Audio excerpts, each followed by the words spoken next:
Whoops. That suction cup ain't that great, is it?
Make some noise with it.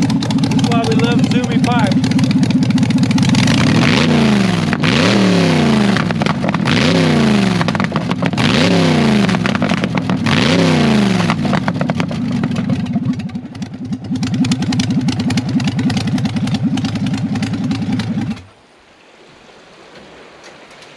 Alright, this is Dave Fleetwood with Just Drive It.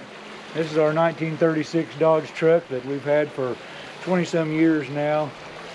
I think it was December of '01, and my good buddy Jay and his girlfriend Kristen at the time, we went to Mitchell and bought it, and we drove it home through the country.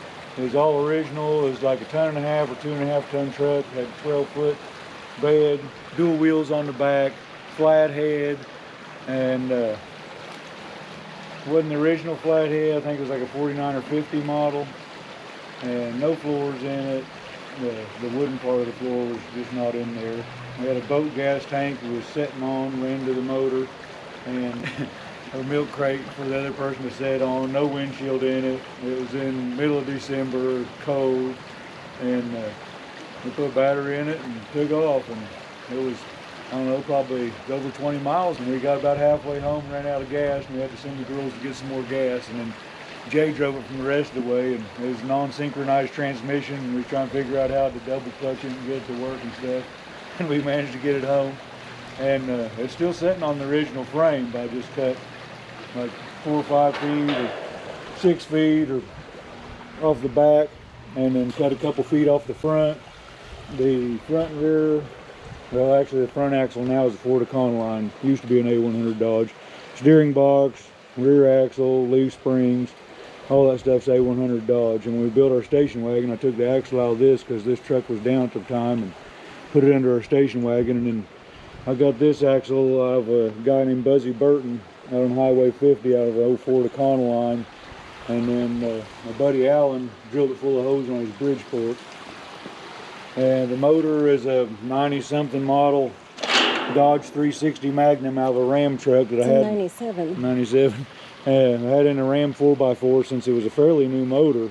I had it in an 03 quarter-ton 4x4 for a few years and ran it to death, and then blew up a couple 440, had a bad slant 6 in this thing, and then pulled the motor out of the 4-wheel drive and put it in here, and I didn't like the way it looked, so we put some old 318 valve covers over the original valve covers and made the zoomies and tried to make it look as old as possible to go with the theme of the truck. It doesn't run any front brakes. It just has 2 10-inch drums on the rear. Cut the grill shell down a couple feet, and had a 55 Mercedes radiator in it at one time in the front, and had a Borgeson steering U-joint break, and I went down through the woods in this thing and tore that radiator up.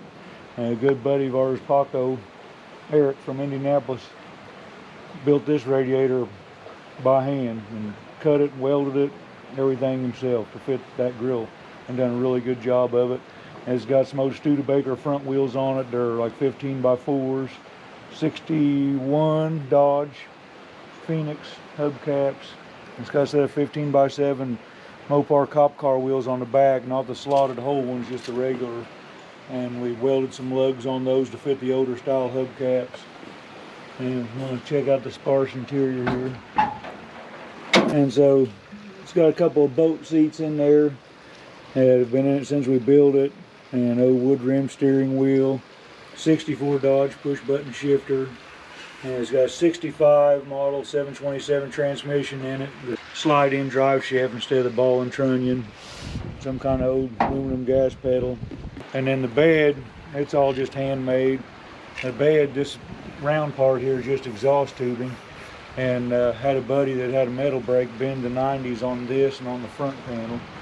And then there's no filler in this. I just welded that to the sides there and very carefully and ground it down smooth and notched these holes in it, and that's just square tubing for the stake pockets. And then the back there, it's got 55 Dodge car tail lights and some expanded metal in the back there. And we always dreamed of someday having like the expanded metal in the front grille too, and then lining it with drawer knobs, you know, like Bears and them guys did, but they cost more than we got in the truck, I think. And then our homemade tonneau cover is not doing real good right now. This is the second or third one of these we've made. They last a little while, but we had a 440 in it when we first built it. We had the radiator in the back, an electric water pump, and that's what all this ugliness is. And the old radiator had the transmission cooler made into it, so when we put the radiator up front, we just had to put a candy cooler back here, and that needs tidied up a lot. And this is our trunk, because first time we took it to the Detroit Autorama, this truck was actually in the first Detroit Autorama Extreme.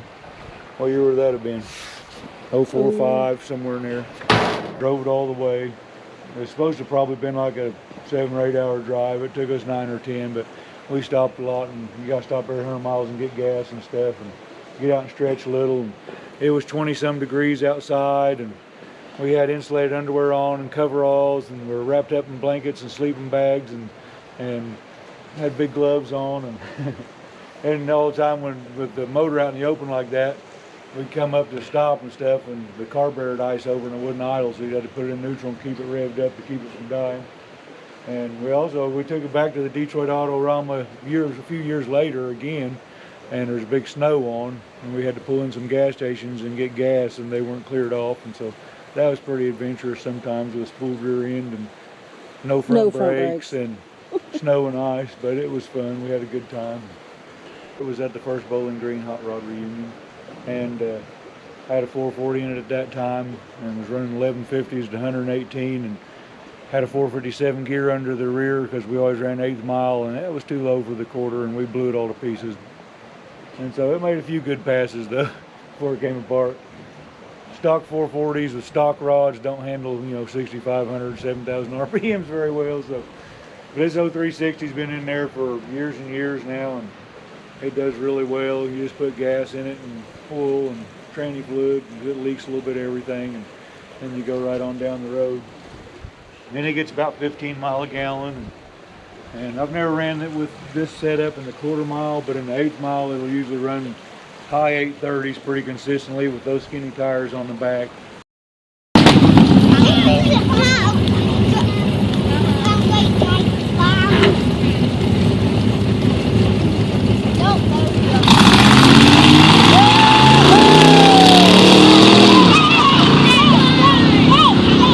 Copy in a little pickup truck, 839, right hand lane at 983.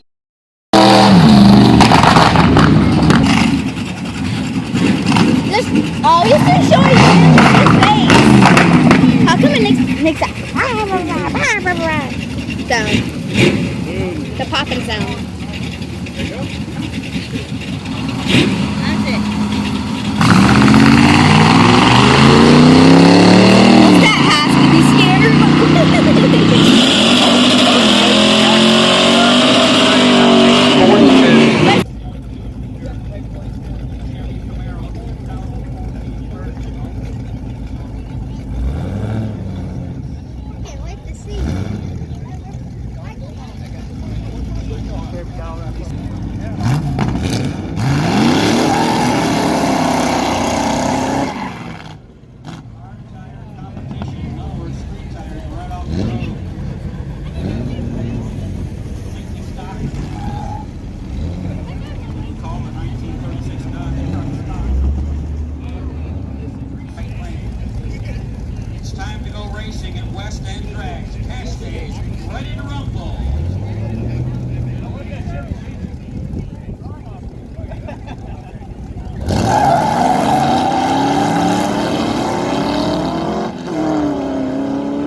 it's just all stock torque converter, stock cam.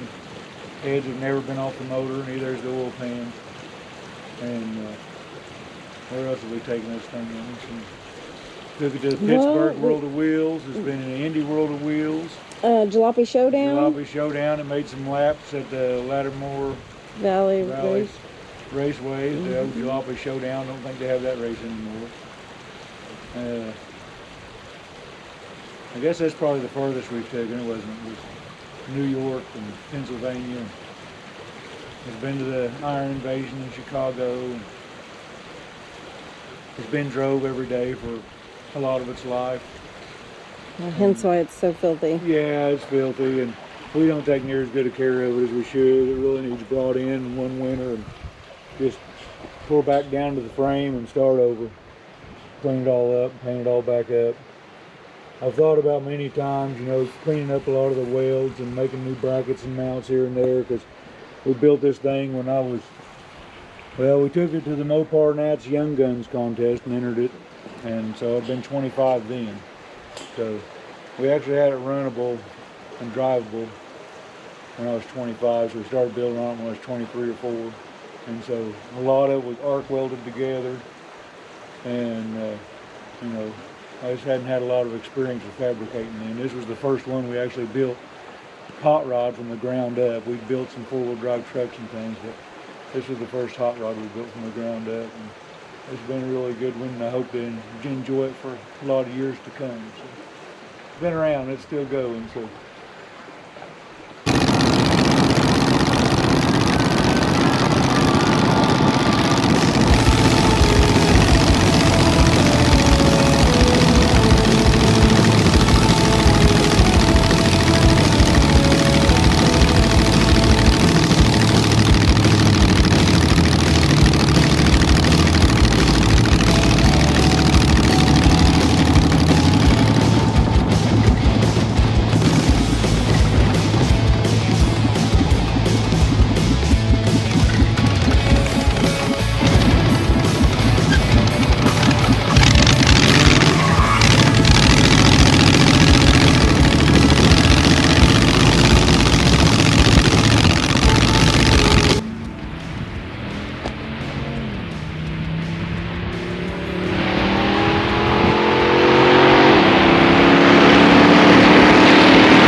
That's about it for this one. Hope you enjoyed this episode of Just Drive It. Get out in the garage and build something and make it happen. Don't wait till you can do it right, or you'll probably never do it. You just got to do it however you can.